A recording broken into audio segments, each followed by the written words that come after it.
partes proporcionales, nos debían Inglaterra 800 millones de dólares de los abastecimientos de guerra y Estados Unidos 700, lo cual sumaba 1.500 millones de dólares. Bueno, lo primero que se nos ocurrió era cobrar. Muy bien. Hicimos las gestiones para cobrar. El presidente del Consejo Económico habló con que era Miguel Miranda, habló con los embajadores, y cuando él habló de cobrar, me decía que se habían reído los dos embajadores. Le contestaron que estaban cambiando la industria de guerra en industria de paz y esa transformación les llevaría 2 años. De manera que la posibilidad de cobrar esos 1.500 millones de dólares que nos debían, había que postergarlos durante 2 años, a lo cabo de los cuales nos empezarían a pagar con bienes de capital, es decir, maquinaria, vehículos, etc. Pero nosotros habíamos estudiado ese problema muy bien en el Consejo Nacional de Posguerra. El Consejo Nacional de Posguerra se llamó así porque nosotros estudiamos la forma en que íbamos a evitar que nos hicieran pagar la Segunda Guerra como nos habían hecho pagar la Primera. Esta era la primera maniobra, lo de pagar con bienes de capital después de 2 años. Porque la guerra en realidad es un acto de locura colectiva. Es como un individuo que en su casa se vuelve loco y empieza a romper todas las arañas y todo lo que tiene. Cuando pasa el ataque, viene la parte dura, que es volver a poner la casa, ¿no? Bueno, en la guerra pasada exactamente lo mismo. Había terminado la guerra y había que pagarla. Y esta era la parte dura. Ahora, la guerra tiene la ventaja de que los que han roto sus cosas durante la guerra tienen la ventaja de pagarlas.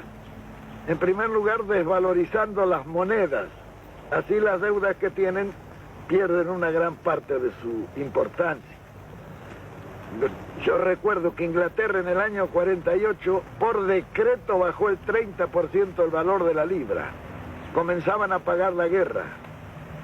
Pero cuando las monedas caen, cuando las monedas bajan en su valor, los bienes de capital suben en forma inversamente proporcional. De manera que en esa revalorización de manufacturas es con lo que nos iban a pagar en bienes de capital. En consecuencia nos robaban con la moneda y nos robaban con los precios y al final nos pagarían el 15 o el 20% del total de la deuda. Claro, como veíamos claro eso porque lo habíamos estudiado, llamamos a los embajadores y dijimos, no señores, esto no puede ser así.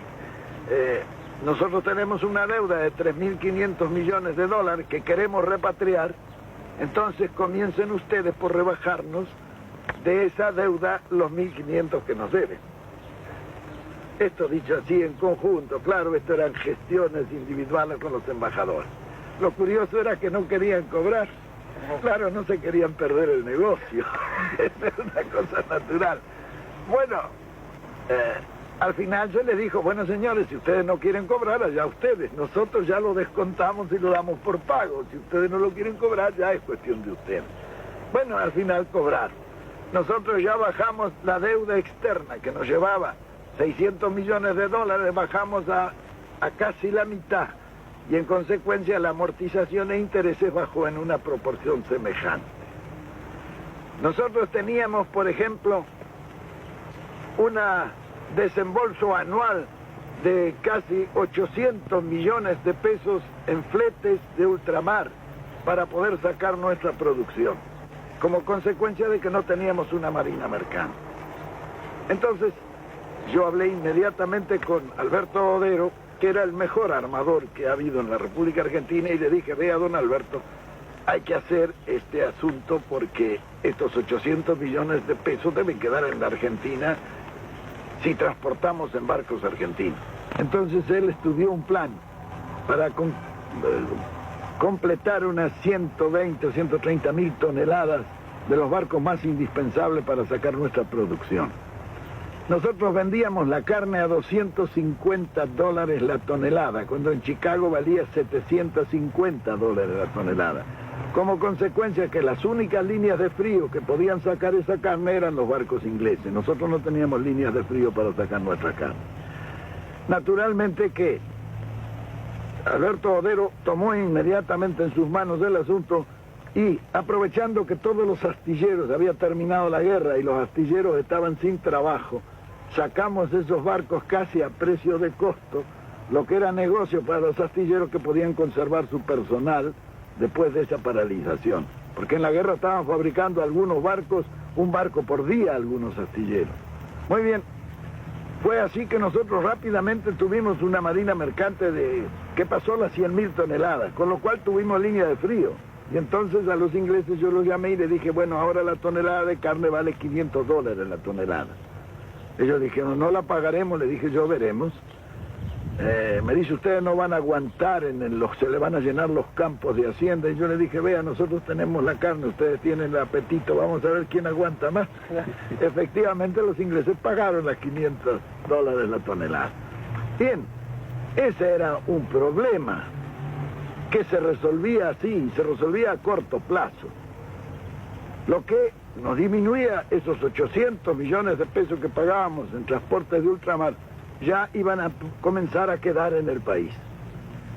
Bien, después fuimos a los servicios financieros que se pagaban casi $1.000 millones al año. En un país de una producción como el nuestro, $1.000 millones representa un negocio ruinoso si uno lo tiene que mandar al exterior en servicio financiero. ¿Para pagar qué?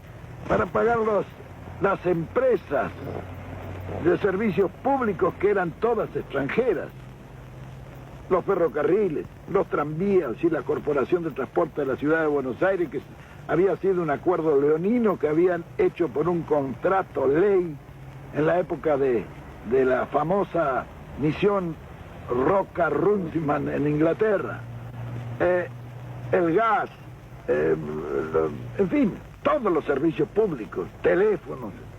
Muy bien, cuando se trató ese asunto, tuvimos una discusión muy grande dentro del gabinete, porque Miranda, un hombre práctico, dijo, esto se compra todo. Y entonces dije, bueno, ¿con qué plata? Sin plata, dijo, y efectivamente se compró todo sin plata. Se compraron los ferrocarriles, los teléfonos, se hizo la marina mercante, se compró el gas, los seguros, reaseguros, se nacionalizó la exportación, los depósitos bancarios, en fin. Todas esas medidas permitieron que nosotros bajáramos sistemáticamente los servicios financieros al 10% de entrada.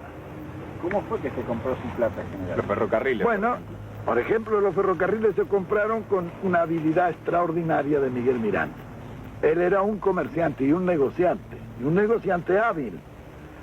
Él hizo correr primero la voz de que nosotros compraríamos los ferrocarriles. Los ingleses, que habían terminado la guerra y andaban un poco pobres, se vinieron enseguida a venderlos. Cuando llegaron, Miranda le dijo, no, nosotros no hemos dicho nada, dicho eso es una cosa, bueno, pero si ustedes los vendieran y nosotros los compraríamos, ¿cuál sería el precio? Y entonces los ingleses, que era el directorio de Londres ya, le dijeron el valor de libros. ¿Y cuánto es el valor de libros? 10.000 millones de pesos argentinos. Miranda lo miró y se rió. Le dice, ¿cómo vamos a pagar 10.000 millones de pesos por fierro viejo? No era fierro viejo. Estaban funcionando cerca de 50 y tantos mil kilómetros de vía con estaciones y en muchas partes una legua a cada lado, que era lo que le habían dado en la concesión inicial. Había pueblos, había 26.000 propiedades de los ferrocarriles. El Dock Sud, el puerto de Buenos Aires, era de los ferrocarriles ingleses. Muy bien, claro, se siguió negociando. ¿Cómo se hizo este negocio? Bueno, Miranda empezó a regatear. Los ingleses estaban duros, porque para negociar los ingleses son muy hábiles y muy duros. Hasta que bajaron a 8.000. Y Miranda siempre decía, no es posible. Los ingleses ya habían estado muchos días en Buenos Aires, se querían ir. Bueno, y un día cometieron un error. Lo vieron a Miguel Miranda y le dijeron, vea, si ustedes nos pagan 6.000 millones por los ferrocarriles, nosotros le depositamos a usted y a Perón, en un banco que ustedes nos indiquen, 100 millones de dólares. Al día sí, claro, estos negocios se hacen así. Al día siguiente Miranda a Diana ya estaba golpeándome la puerta de mi pieza en la residencia y me dijo, vea general, ya está listo este negocio, lo vamos a sacar porque si nos ofrecen una coima para que le paguemos 6.000 millones porque no valen los 6.000 millones. Bueno, siguió discutiendo y un día vino y me dijo, bueno, está cerrado el asunto. Los conseguimos los ferrocarriles por 2.029 millones de pesos. Era el precio que habían ajustado. Me dice, y eso lo podemos hacer muy fácilmente. En el contrato de compra-venta, Miguel Miranda le puso que se compraban bienes directos e indirectos de los ferrocarriles. Esos indirectos representaban 26.000 propiedades que tenían los ferrocarriles en el país. Esto no se dieron cuenta los ingleses cuando se hizo el contrato de compra-venta. Por eso Mr. Eddy cuando se firmó se desmayó. Recién se dio cuenta. Bueno, pero aún los 2.029 millones había que pagarlos. ¿Cómo se pagaron esos 2.029 millones? Y nosotros no teníamos dinero, emitimos. Luego de las propiedades, que se tomaron 4 o 5 propiedades y sacaron 2.000 millones de pesos de la venta. Con eso se retiró la emisión y quedaron todavía en la tesorería el remanente de la venta que se había hecho. Los ferrocarriles los pagábamos con trigo. Trigo que estaba depositado en los depósitos subterráneos que habíamos hecho nosotros esperando que subiera el precio del trigo. Nos quedamos con todos los ferrocarriles y 26.000 propiedades. ¿Y qué pagamos? Era como decía Miranda, lo compramos con papelito. Y efectivamente se compró. Todo lo demás se hizo en forma similar, es decir, un buen negociante que, aprovechando el Estado, hizo buenos negocios. Por eso los ingleses no nos han perdonado nunca. Nos reíamos un día porque cuando fue el ministro de Agricultura me preguntaron a mí cuál era mi ascendencia por la forma en que habíamos negociado. Y yo le dije, vea, mi bisabuela era escocesa. Ah, dijeron los ingleses. Claro que organizada la finanza y la economía interna fue posible también desarrollar todos los demás aspectos. El campo no fue abandonado como algunos